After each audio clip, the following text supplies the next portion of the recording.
Welcome to the best of first-person episodes from Phantoms and Monsters. Please like, subscribe, and hit the bell icon so you'll be notified of all future uploads. Possible Wendigo in Red River Gorge, Kentucky. I have no idea what we saw exactly that night. I have searched everywhere for sightings or even myths around the area we saw it and have found nothing. My husband and I think it could be a Wendigo, but I don't know. I haven't heard anyone else say they've seen anything like it in Red River Gorge, Kentucky. I guess I want help figuring out what we saw and what to do after the night I'm about to describe, but I think we've had some close encounters with it since. My friends and I go camping a lot, and my favorite place is in Red River Gorge, Kentucky. We go there often, and I've been ever since I was an infant. I'm 28 now, married with a kid, and still go. It is the closest place to where I live where you can see the Milky Way pretty much every night. It's perfect for stargazing, and I've seen a shooting star every clear night I've been there. When we go without our kid, we will night hike to a good lookout point and stargaze for hours. Our first experience is night hiking. We would go to trails we knew well and were used frequently during the day. Ones with log fences and gazebo resting places. The most used trail is a trail in Natural Bridge State Park that leads up to the Natural Bridge. This trail is around 2 miles uphill depending on your starting point. I've done this trail every summer of my life and could do it blindfolded. It has wooden steps, carved rock steps, log handrails, multiple sitting points under a roof, trash cans, but after reaching the main trailhead, it has no lights at all. It's used often, and while it is uphill, the difficulty is low.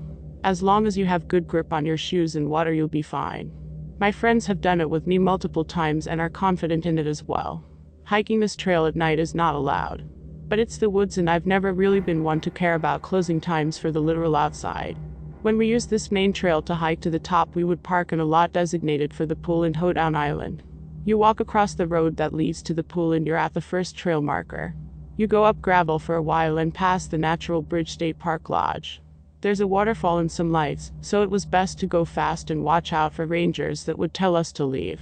Then you walk across another road and there's a mini shelter to sit in or a small rock wall to rest your legs. Then it's the beginning of the trail to the top.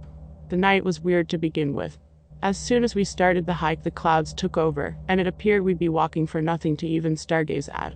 But we went anyways just in case it cleared out by the time we got up there. In the beginning it was just normal paranoia that was keeping us stressed and quiet, it seemed. You know you've reached the bottom of the bridge when you see a giant wall of limestone.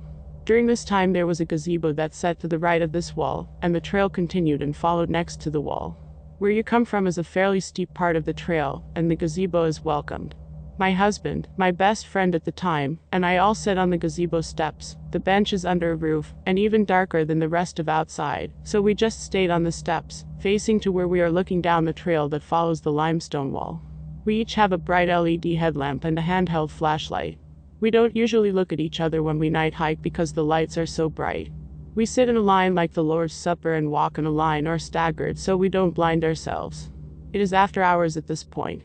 No ski lift rides had gone on for hours, and the rangers had already done their sweep and left right before we got out of the car and headed up. We left no time between them making sure the trail and top were clear, and us starting our hike up.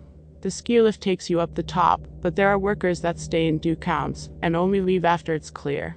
I guess I have to make these points because that's what I was thinking when what seemed out of nowhere girl with a headlamp begins to walk down the trail we are looking out at. She is in a sundress and flip-flops. This hike is uphill, and while it is a fairly easy hike, it is not easy with no water or real shoes. She'd have to have hiked up and down to this point with no food or water. Her light was bright, and when she reached where the trail turns from in front of the gazebo to down where we came from, she stopped. She just stood there straight on like how human is presented in an anatomical drawing. She was looking directly at us all sitting there, and her light made me bring my hand up to shield my eyes. She didn't turn away from our lights at all, or even seem bothered. She had 6 LED lights aimed directly at her face. I said, "Hello." She said, kind of with a pause between every word, something like, "Hello, how are you?" I said something like, "Good, how are you?" And she took even longer pauses and said, "Oh, I'm fine." She then just stood there still with her hands to her side and facing and staring at us. Her light made it impossible to really see her face, and it was so bright I had my hand up the entire time, until she just turned and walked slowly down the trail part we had just came up. She got to a part where the trail turned, and we saw her light just stay in that one spot for a minute until she turned, and the light faded out of sight. We wait for a while before continuing up. I kept making comments about how weird that was, and everyone else just made it out to be me always being afraid. But no one ever came after her. She had done this hike alone, at night, and somehow without being found by any ranger. We got up after a bit and started back up to the top. It felt like it took much longer than it ever had in the past. But we made it to the top. There's stone steps named Fat Man Squeeze that get you to the top of the bridge, and you can walk across it and whatever. Going up and being on the top, we could hear twigs snapping, almost alternating from the left and the right. We lay down and tried to stargaze, but the clouds are even thicker now. It was miserably hot. We could hear voices at times, and my husband kept checking for people we heard. He never saw anyone. We saw a light flash. Never saw anyone attached to it. And then we heard a bird call. But it wasn't like a real bird noise at all. It sounded like a person making bird calls. Like rhythmic and not really natural. I was convinced we weren't alone and hadn't been alone, but also I am the most easily spooked. I asked to leave as soon as they were ready to, and they were ready right then and there. And that scared me, that they were just as afraid as me at this point. We began going down the way we came, and it felt like it was taking so long. We were going steady and quick, and it was downhill, but we were not making any ground, it seemed. It's hard to explain, but it was so weird that at one point I even said it out loud. I said, "This feels much longer." And they agreed with me. I kept looking behind me with the flashlight. And my husband kept looking out to the sides, and my friend kept hers mostly forward. I kept feeling watched and couldn't figure out what footsteps were ours, or if they were all ours that I heard. I would turn in the direction of any noise but not see anything. When my husband was walking, he kept saying he was catching eyes in his flashlight. Usually you can catch raccoon eyes spying on you or some animal like that. He was afraid maybe a bear, a big dog or something. And he never got his lights on whatever eyes they were long enough to see an animal size or shape. Now we're hiking down semi-flattish area, compared to the downhill hike we've been doing at least. The log fence or handrail or whatever it's called is on our right side. We are in a row walking within reaching distance of this barrier. And my husband just stops walking altogether and says, "What's that?" But the question is more of like an alert, and I move my hand lamp in that direction and don't see anything at first. Then both of his lights catch a shape, and then my headlamp catches it, and I move my hand lamp to center and catch it, while my friend simultaneously finds it in her lights as well. All 6 lights shine onto and kind of reflect off of a light gray creature. It is bent in a crouching position, kneeling on its right leg, and starts turning towards us. It starts to slowly stand, and mind is racing still. It looks human, but it is too big. People mistake human shapes for what's actually bears in the woods often, but this is skinny. It is thin and big and almost white. It's so light gray, and its skin resembles dolphin skin. There's a shine to it, and our lights get reflected a little when they're on it.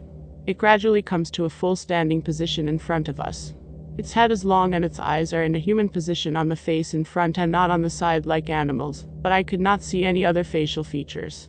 Just big, almost empty holes or pits that were its eyes. It looked directly at us and our lights. The way it stood was intimidating, almost like when a snake raises up and flexes their necks all crazy to show prey that they're stronger and smarter. It was like it was stepping up to a fight. From crouching then turning then standing front on in front of us, the arms hung down low, and the hands seemed long too. Its hands had to be by its knees. I guess it stood 9 feet or so and not that far in front of us. No hair at all, and its head was large as well. I couldn't process what I saw and was frozen. Then I just feel my husband hitting me on the back and yelling, "Run, run, run." I start to understand we have to get away from this thing, and it pivots and runs to the right, going backwards on the trail so it could get around the barrier and onto the trail behind us. We take off running the rest of the way down the trail, knowing that this thing just took off much faster than us, and after it had crossed from behind the barrier, it would be gaining on us quick. We didn't talk at all, because when we tried it felt almost like we would get caught. We keep running as we can, but some areas are so steep. It never felt like we were out of sight from this creature. As we made it to the trail beginning with the gravel, we could hear something to the side crashing down through the forest. We ran until we got to the car, and then we drove as fast as we could, and as soon as we got to the main road the NE cleared up, and the stars were out. When that thing looked at us, I knew it was smarter and faster than us. I knew that if we hadn't have seen it, that it could have easily taken one of us and gotten away.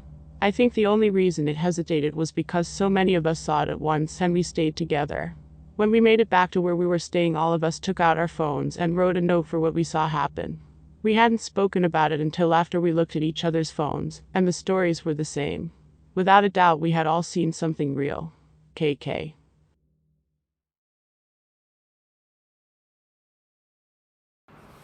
This is Lon Strickler. If you like this program, it would help us if you would give it a thumbs up. Then subscribe and click the bell icon so you get notification when we upload new first-person encounters. We have many more to come very soon. And by the way, if you have a suggestion or an experience of your own, please leave a comment.